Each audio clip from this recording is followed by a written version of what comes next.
The Mexican-American War by Ashley Wang, Eliza Durham, and Campbell Kiefer.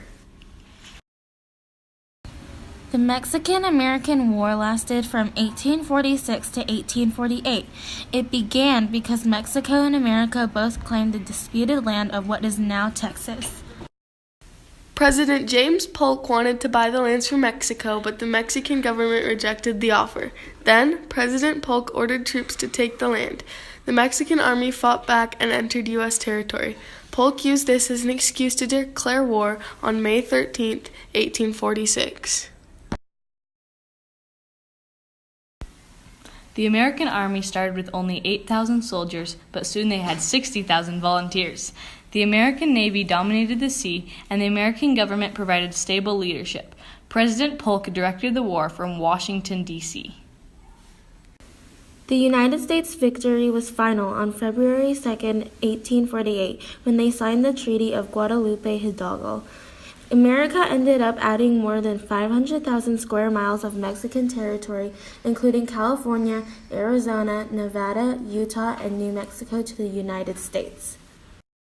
This land was called the Mexican Cession.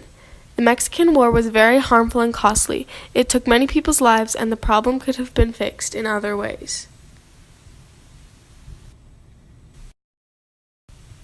The Mexican War could be completely avoided if we changed the way that people acted. By using the scamper method, we can substitute, combine, adapt, modify, minify, put to other uses, eliminate, reverse, and rearrange events that occurred leading up to the Mexican War.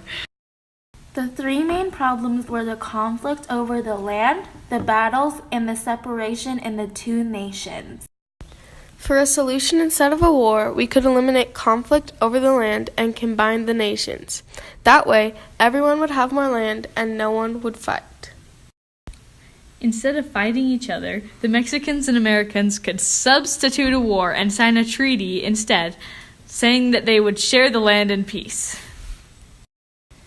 And finally, we could reverse the war for a combined Mexican and American nation. This would benefit us in many ways and help save many lives. America. Mexico. Wars over things like land are very common, but they can be solved easily with the scamper method. With the scamper method, we can turn conflict into compromise. And with everybody peaceful, everybody is happy. So that means no war and no blood and no violence. This is President James Polk.